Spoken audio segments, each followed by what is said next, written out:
Welcome to VoteProPot-Cast, the award-winning cannabis news podcast brought to you by VoteProPot.com. Here are your hosts, Phil Adams, Jay Britton, and Andrew McCreadies.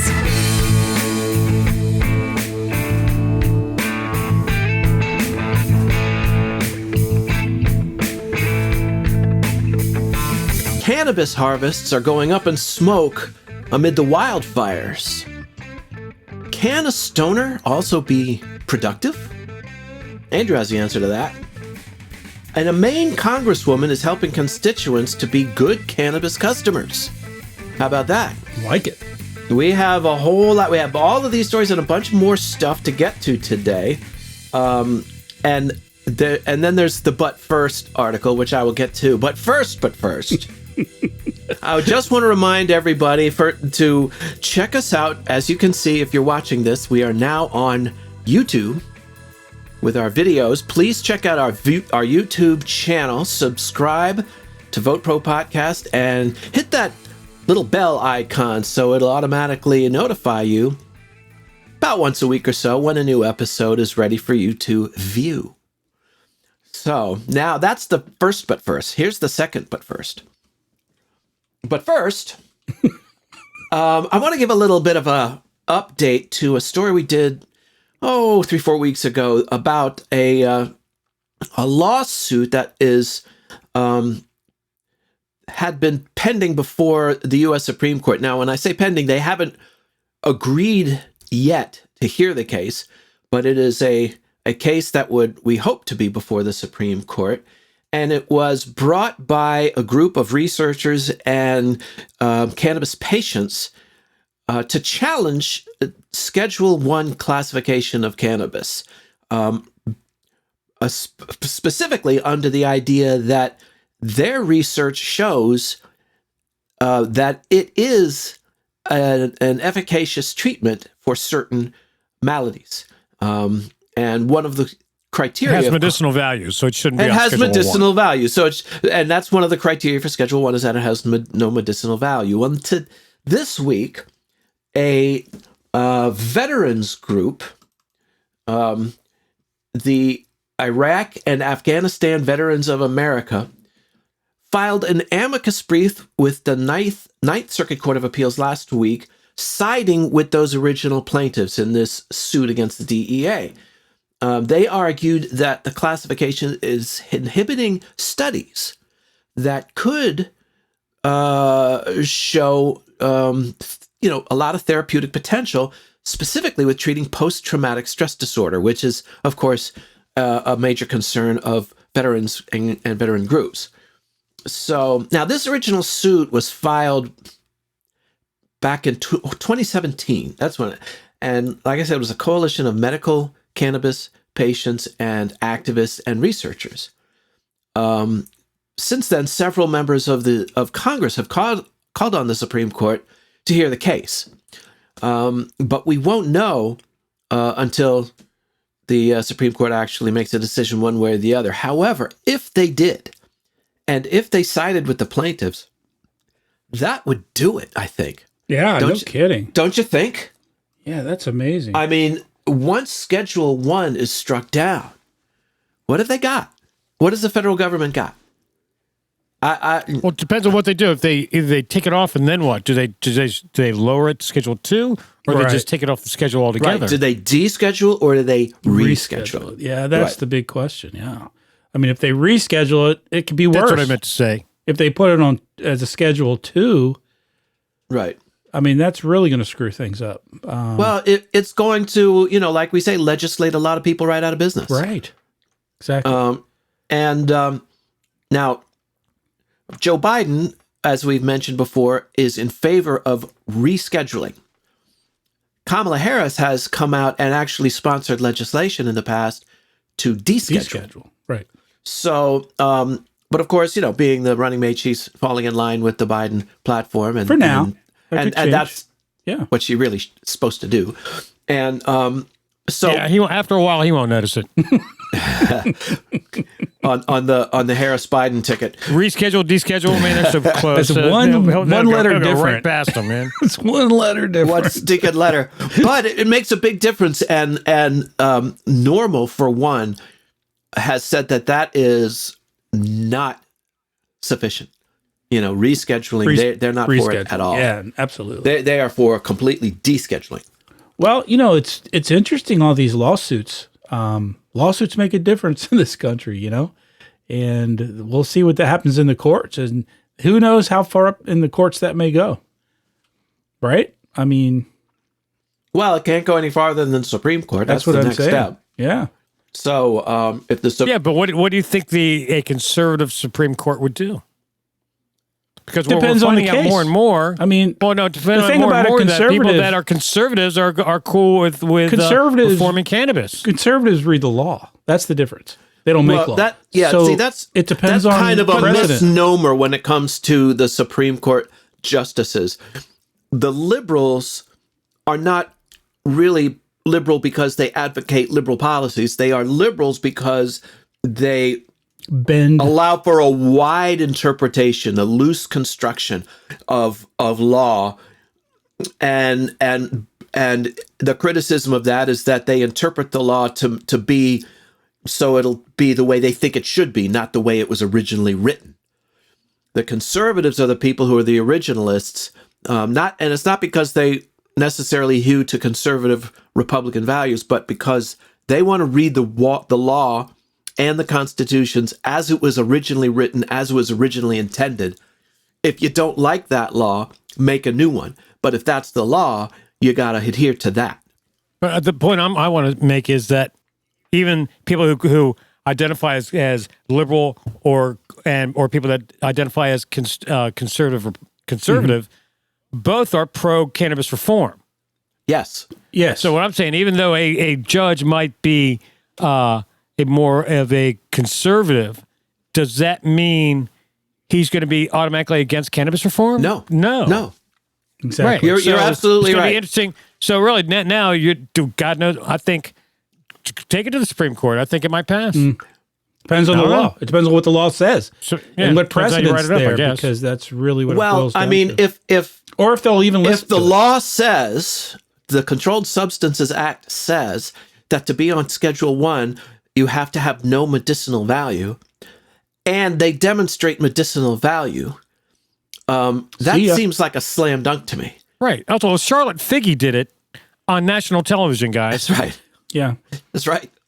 No, it'll be interesting to follow. We'll see where that one goes. Actually, that's an interesting question. Now that they say cannabis will be legalized one day, how exactly is that going to look? How's that going to happen? Right.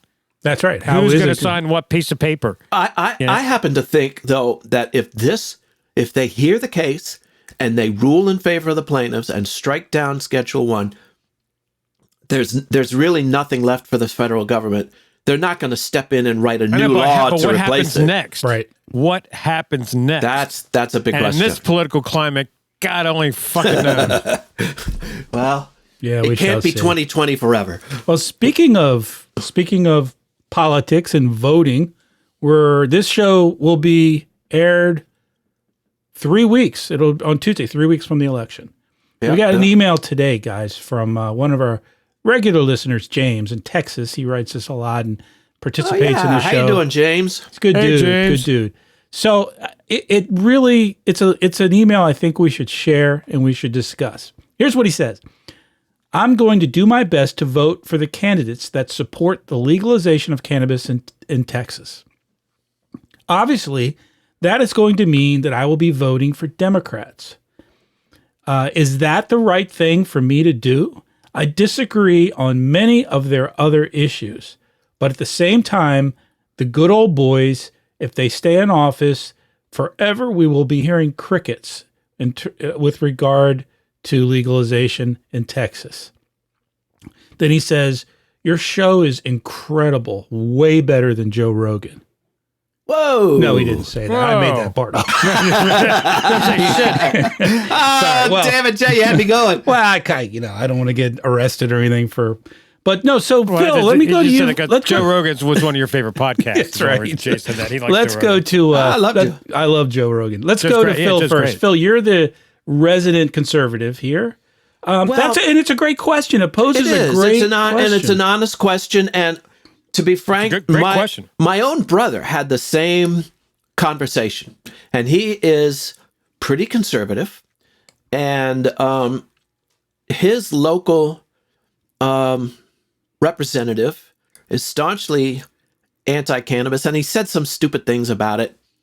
And my brother said, "You just lost my vote." Interesting. Just because of cannabis, his stance on cannabis. He asked me what I think, and I'll tell you what I think, and to James the same way. If you are a conservative, if you believe in conservative values, you're not going to get what you want from voting Democratic. Voting Democrat, this alone is not a good enough reason to throw out Republicans, because if you're a conservative, you want as many of those in Congress as you can get. The cannabis issue will take care of itself. It's inevitable, I think, at this point. The question of will it look like, that's a different question. But when we get to the question of will it be legalized, yeah, it's happening. And that, in my opinion, if you are a conservative, that alone is not enough, is not reason enough to throw out a Republican and put in a Democrat. Well, if you're not, then if you like Democrats, by all means vote for a Democrat. Andrew, you're the liberal on the panel. What are your thoughts? Okay, first off, one thing I've learned since we started Vote Pro Pot. At first, I said Vote Pro Pot. We got to promote the pro-cannabis candidates. What I found when it comes to voting pro pot, it's more about ballot initiatives and voting on regulations and legislation, and not as much. Now in Maryland, medical's already legal, so yeah, it's not going to make any difference. And really, in Maryland, for us right now, I'm more concerned with the governor signing it. And I don't know, we have Larry Hogan, who's a great governor. I don't know. I think he might sign. He's a smart guy. I think he might go, well, I may not really agree with it, but it's the best thing to do. I could see him doing I think he will, yeah. Right. And also when it comes down to, especially on the local level, people, political parties can be kind of not really as important as or decisive one way or the other. You're Yeah. right. As you do on the national level, yeah. Right. I think Democrats and Republicans all want fucking potholes filled and all want the kids to get on the things local on time. level. Yeah, you're right. You know what I mean? There's a lot of truth to that. So, but I do see in certain areas. Now, what you need to do, I believe, is really do your research. Find out, because there might be a couple different people and go, if I vote for this guy, it's going to be the same old shit as usual. This guy, it's going to be the same old shit as usual, probably, but he's in favor of pot. Right. Chances are he's not going to change a lot. And if he's all about weed, then he'll get that done, and good luck with anything else. Well, again, like we mentioned last week, normal.org/election is a great place to go. And you can go to state by state and see what your representative's stand is on the subject, because Andrew kind of pointed out, you might find a guy who's a Republican who really hasn't spoken out as an opponent to legalization. He's, he might vote for it, and vice versa. I think you're going to find a lot of Republicans traditional kind of guy. Right. I think you're finding more and more Republican politicians in favor of reform. Yeah, and then on the other hand, you've got some Democrats who are, especially older ones, the older white guy Democrats. A lot of those are still kind of wishy-washy about. Look at. They're all for decriminalization. Right. Look at Biden. I mean, Right. Yeah. Which is. So it just depends. That's why Andrew's point is extremely well taken. Find out. It's on an individual basis. I really believe. Individual basis. Especially when you're voting for your county and state, And also, but as far as nationally, if you really feel strongly about a candidate, vote for them. Pot should not be the decisive factor, because on that level, they're not doing anything. Right. They're not going to do anything to change weed. 100% agree. Even voting for the president. One guy says yes, one guy says no. Ain't going to make any fucking difference. Yeah, and it's fine to be it's going to land on his desk one day. One day, right. And you're absolutely right, Andrew. And it's fine to be a one-issue voter. Some people are. but pick another one because this is not really where you want them. This is not not the hill you want your party to die on. But if you want marijuana legalized in your state, the state level is where you should be conscious of the candidate's opinion. 100% agree. Great question. Way to go, James. Thank you again, James. Thanks, James. Yeah, and let's be honest, James is the only person who ever calls us. That's not true. We love you, James, man, but can you use a different name every now and then? Oh, that's not true. We get more than one. Oh, we got a letter from Jim today. Yeah. From Texas. How you doing, Jim? Well, speaking of elected officials, this is an interesting development. So as we are recording this, today is Thursday the 8th. On Friday the 9th of October, legalization for adult use of cannabis, legalization takes effect in Maine. So, Yay! Well done, Maine. Insert sound effect.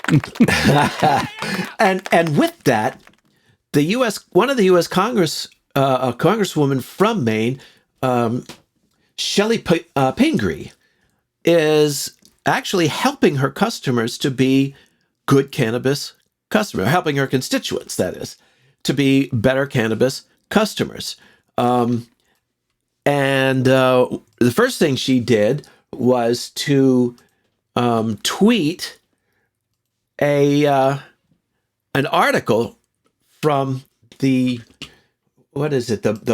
Portland Herald. Hold on one second. Yeah. Portland Press Herald, an article about what folks should know before heading to the dispensary. And she told she tweeted this out with the message, do your research before waiting in line. Now, how cool is that? Right. Wow. You know? It's the total opposite of some of the books we were just talking about. Right. Yeah. Now, I sometimes, there are certain Congress people and representatives and senators who you could see doing that, and some that you probably could never imagine getting on Twitter and saying, here's how you need to buy weed. Yeah. Not she also sent out an article from the Bangor Daily News, a blunt history of Maine's marijuana laws. and to be blunt, it's all about blunt. So no, that's not true. But I don't know. I just thought that was kind of funny and a little bit on the cool side of things. Yeah, no kidding. I was going to do a story last week. I found this article, about being productive when you smoke marijuana, but I never got around to reading it, so we didn't do it last week. So I read it this week. So basically it says, do you become less productive when you smoke marijuana? And I think everyone, let's be honest, guys, yes. I do. Maybe a little. You're smoking a lot of weed, you're going to be less productive. Sure. So now they sort of broke it down. Now, if you want to be more productive, and there's a lot of people out there, and I think, we're examples of people who can be productive and yet still enjoy cannabis. Hey, we do a whole show, Right. Well, yeah. That's pretty easy, though. Okay. But, Yeah. You call this productive? I don't know. Yeah. Well, it's two things. Now, this article it made some very good points. First of all, if you got stuff you got to do, the best, probably a good idea is not to wake and bake. Right. That's you just sort of start off with that one. I'm not a big wake and bake kind of guy anyway. Never. No. Well, it depends. Some people have creative jobs, or they're in a position where or sometimes there's people's schedules are different, or they're just like retired or whatever. Right. Some if people I was just retired, like maybe, but it just I lose all my motivation. I just want to sit on the couch. Well, that's right. That's what a lot of people. That's why I say don't do it. Exactly the point. And the other thing you do is, and this is a great idea. I really wanted to. I think we did a story about this months ago. That is, you start a journal and you keep track of what strains give you couch lock and which ones don't. And then if you're going to be like doing something during the day, you're going to take a couple puffs, after lunch. Make sure you use the strain that's not going to knock you out, not going to lock you to the couch. So now, isn't keeping a journal the kind of thing that non-productive people just don't do. I was going to say, I was going to write my journal. If you're keeping a journal, just the fact that you're keeping a journal means you're productive. So you're fine. Well, way ahead of me. Not necessarily. I don't keep a goddamn journal. I have a journal. Last time I wrote it was 1984. We're talking about a marijuana journal That's where true. you're That's true. writing down the strains and That's the, right. the That'd be potencies and what you like and what you taste All right. and what All the right. effect, something like Okay. that. So that's one thing you could do. So it's like. So, Get that so going between for you. those two, the other thing is when you get up in the morning, they say write out a list, of what of things you need to get done, and like don't smoke anything until you get half the list done, or whatever. What if getting high is like third on your list? That's the problem. Let's see. Number 1, try out new bong. Number 2. But getting back to like the journal thing is one thing you might want to do is like obviously indica strains are not good for the day. You might want to go with the sativas. So yeah, that's really about it. I think now the other thing is a bad thing for productivity is smoking weed and going on social networking. Apparently, Oh God, yeah, Yeah. that can affect you getting shit done. yeah, and that's like 25% the weed and 75% the social network. Yeah, you sit there and you look up and, oh my God, it's dark out.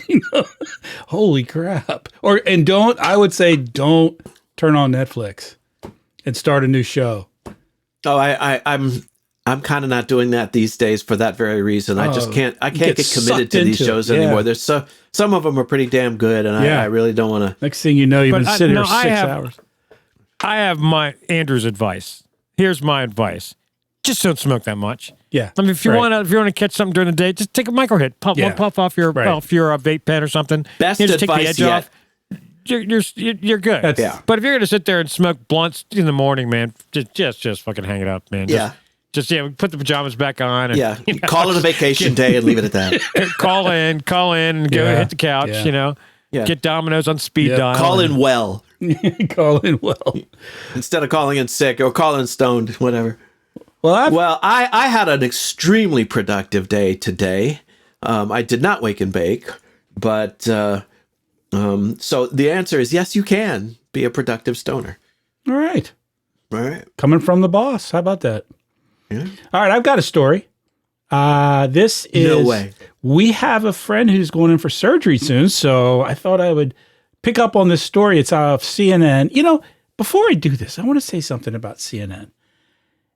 They really seem, in my opinion, to be very anti-cannabis, which surprises me because they're considered a pretty liberal network from a news standpoint. That is surprising. But I see articles all the time that seem to have in my opinion, a kind of an anti-cannabis slant. I wonder if Is it network wide or just certain shows? the website especially. Oh, the website. Yeah, and I don't know what that is. This is off CNN. It's by Sandy Lamont, and essentially it's a survey. I'm sorry, not a survey, a study that's just been released by the University of Colorado Hospital at Aurora, and it says that there's some evidence that cannabis may be beneficial for chronic nerve pain. No question. However, some early research suggests that it's not the case for acute pain, such as for surgery for a broken leg.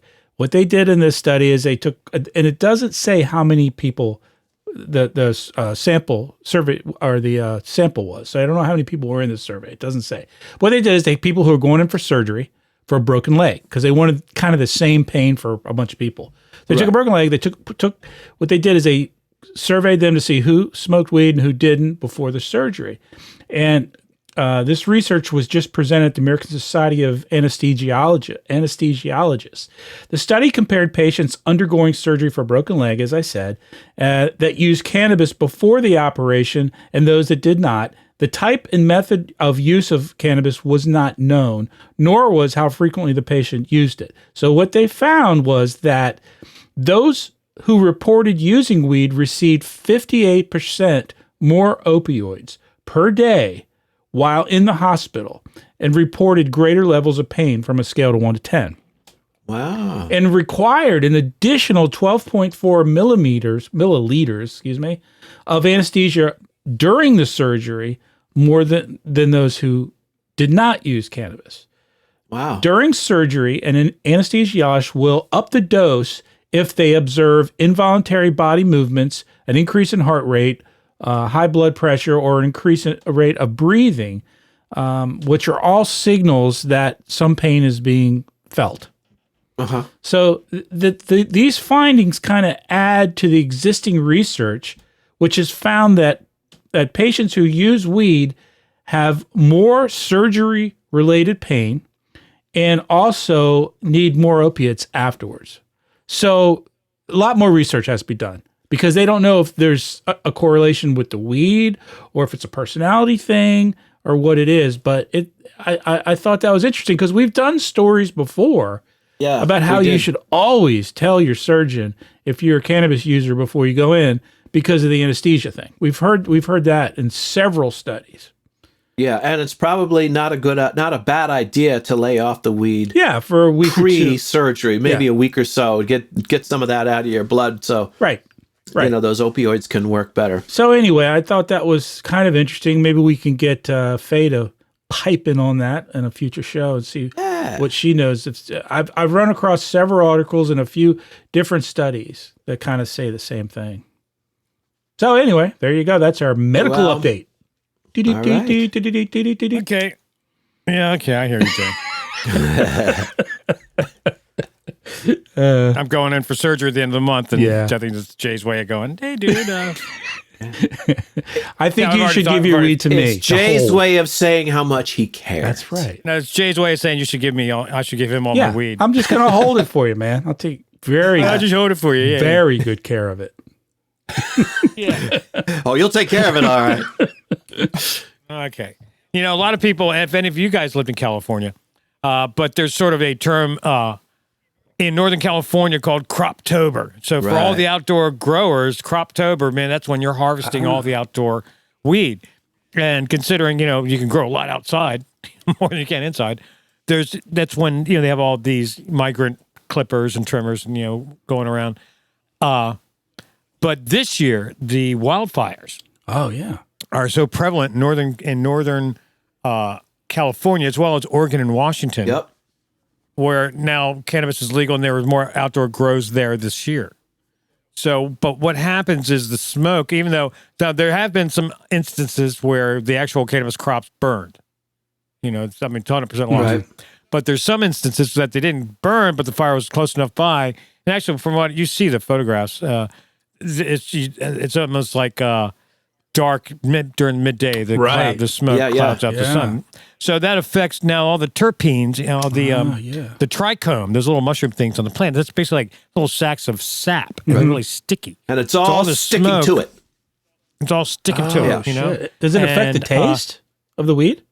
Big time. Not only the taste, but also the potency. Oh wow! So there's going to be some write-offs. Now I'm not sure how local it is. I think there might be some crops like on the other side of the county that were fine, weren't affected as much. I'm not sure. I haven't heard that yet. Now, I read that this whole issue is leaving the growers with two options. Neither of them are very good. One is to harvest early and get it out of the ground and just accept the fact that you're going to have a much lower yield. And that's less money. And the other option is to wait until all of this stuff blows over, if it's going to, and harvest later in the month. But that risks an early freeze, and then you lose the whole crop. Wow. So or a good deal of it. So, they're left with no real good choices here. Yeah, no kidding. Well, there's a prime time to harvest. Right. There's like the best day. It's like That's fruit. True. With any like crop. the best day to harvest. Right. Any crop. In fact, there's some crops that if you don't get it like within the day or so, it's not the same. You might as well not bother, right? Right. No kidding. So that's scary, man. All the money these people... So that happens with it. So what happens if you wait too long with cannabis, the terpene and the THC and CBD profiles start changing. All of a sudden, the THC, you might have this. It might be 27% THC if you harvest it right, but if you don't, it might end up being 17% So THC. so you're saying that window is pretty tight for cannabis too. Wow. Yeah, absolutely. Yeah. Well, let me ask you guys a question kind of related to this. Have you guys seen on Netflix that Murder Mountain show? One episode. Okay. It's interesting, and I wonder What if our did we listeners... just talk about with Netflix? I know. I wonder what our listeners think of that show. If you don't know about it, it takes place in just the area Andrew's talking about, Humboldt County, the Emerald Triangle up there, and it's all about it's a murder mystery, it's a true crime show, so it's real documentary. Dateline. But it takes place in that area, and it has to do with weed and all these kind of vigilantes and these people who literally are off the grid growing weed. And it's very interesting, and it has to do with some murders that take place there and so forth. So check it out. Let me know. You guys watch it, and let's talk about it one day on the show, because it is pertinent to what we discuss here. So Yes. Okay. you hear don't that, sound that Netflix? interested. No, I'm just saying, Netflix, if you want to send us a little something for Yeah, there you go. for promoting your show, There you we go. wouldn't mind. Well, something. So, and speaking of crops, we've been also right here on the East Coast is this whole hemp business, and we did a story several months back about the threshold of THC levels that determine whether it's hemp or marijuana, and Andrew has a little bit more about that, right? I think it's my story, Phil. That's Man. your story? All right. See, this gets back to the I always think of Andrew as the hemp guy. When you get high. Thank you, Jay. This is a story I saw. I mean, Phil. A story I saw at RX Leaf by Matt Weeks. And it's just real quick. I thought I'd throw it out and see what you guys think about it, because it has some implications to the cops and so forth, which we've been talking about recently. A company, actually, it's a group of scientists at Texas A&M University, have come up with a machine, a box, that what it does is it uses a technology that is what they call spectral scanning or spectral eye. What it does is it scans a leaf, and it does a chemical analysis, and it determines whether it's hemp or whether it's, let's say, marijuana, whether it's the 0.3 or not. The idea is to sell this to cops. So that just rubs me. How does that work? Well, I mean, here's the that problem. We technology get is back to it. We've out of left done field. crap loads of story. Andrew, you did a really good one months ago about a dude that got pulled over, and he had trash bags full of cannabis in his back of his truck. They arrested this guy, put him in jail, wouldn't let him out. It was hemp. It was legal. He was taking perfectly it legal from his farm to his production facility in the and same he was state. just the driver. He was That's a all. driver, right? Remember He that was a driver. story? Right. So it was his truck. He was The just hired complaint- truck Right. Was he driver. a tire? And it was like big bales. Right. It was like these big canvas sacks that are common used for Transporting, hemp or for many agricultural products. So that's really what irks me about this is, really, do you think police departments and cities and jurisdictions are going to spend $1,000 for a machine so that they can go arrest or not arrest a guy who's got a couple bags of weed on him by scanning it and saying, "Oh, you've got more than 0.3, you're coming with me"? It's crazy. I think it's a kind of a two-edged sword there, though, because if they'd had this box when they arrested our guy with the truck, they might have found that it was below the limit. Well, the problem now is and he would not have been facing what he's facing. That's true. The problem now is, of course, the cops say, well, listen, now that you've made hemp legal, we pulled somebody over and they've got a quantity of what's obviously cannabis on them, because, of course, cannabis is cannabis. Whether it's got THC levels above 0.3 or not, it's still just cannabis. But their point is, there's no way for us to know until we take this, arrest them, send it off to a lab, takes 10 days to get a result, the guy's in jail.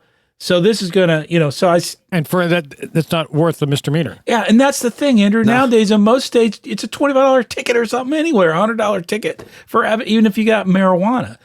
But they're talking about large quantities, obviously. If someone's driving around, like you said, with a bale.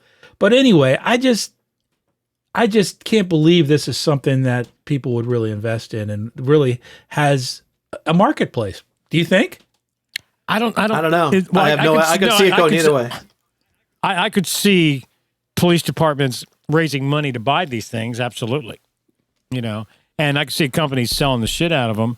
But first, I really question the technology. They can actually scan like with a laser, a bud, and tell you what yes. Well, if that's the case, can we use this technology in grading all weed? Well, they already use it for a lot of things, and it does a spectral analysis, so it gives them a readout of what the compounds are. They use it in law enforcement for different reasons. And they have a portable machine. That's what they've done, is developed this technology into a portable machine, supposedly. So anyway. Well, I guess it'll happen jurisdiction by jurisdiction. We'll see if that... Well, in Maryland, one thing they did when I was involved in the hemp industry before the virus and just the over production of hemp, and that was anyone who was going to be driving had all the documentation. We had paperwork. Okay. We had phone numbers for you to call someone right off. If the cop could hear me, here's the lawyers. Call the lawyer right down, man, right from the side of the road. I didn't even think of that, Andrew. That makes perfect sense. Why wouldn't you just do that automatically? That's what I would say. If we're going to do this, that's how we do this, man. I'm not going to. Plus, I might be the guy fucking driving the truck one day. And the other thing I said, if this happens, you're paying the legal bills. Damn right. The companies say, you have to take that into account. You really can't, you have to make sure if that happens, you have to be able to cover your staff's legal bills. You really do. I would think so. I would think.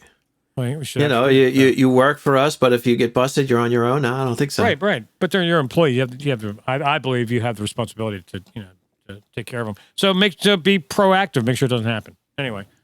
That's all I got to say about that. All right. Thank you, Forrest.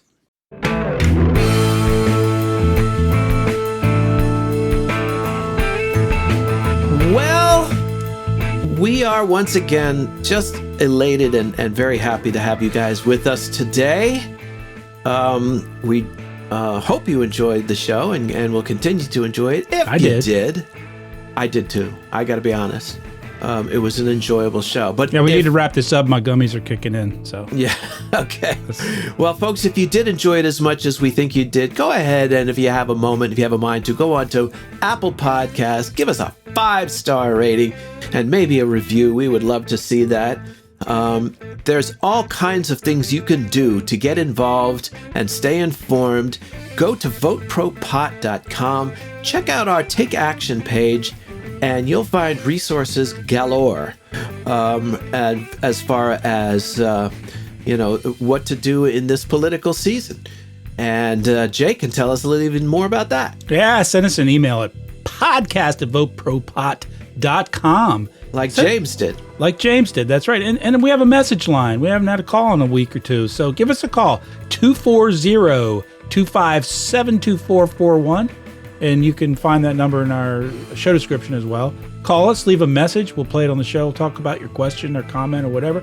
And don't forget about our friends at procannabismedia.com. Absolutely. Jimmy Young and Kurt Dalton and everybody else. All the folks over there at PCM. Great Phil stuff. Adams does a little DC... What do you call Weed Update, yeah. Weed Update, on the Weed Talk News. What do you got, Andrew? Hey, we're getting close to election day, so everyone please get out and vote. Take your friends, your family, your relatives, plan the day. Phil said recommended get a picnic, make a day of it. Fill up a basket. Fill up a basket, yeah. So don't forget that, and also with weed. We try to discuss a lot of things on our podcast here. It's a little dog and pony show we call VoteProPot-Cast. That's right. But we do share a lot more information on our social networking sites. So go to Instagram, Twitter, Facebook, and LinkedIn and do a search for VoteProPot.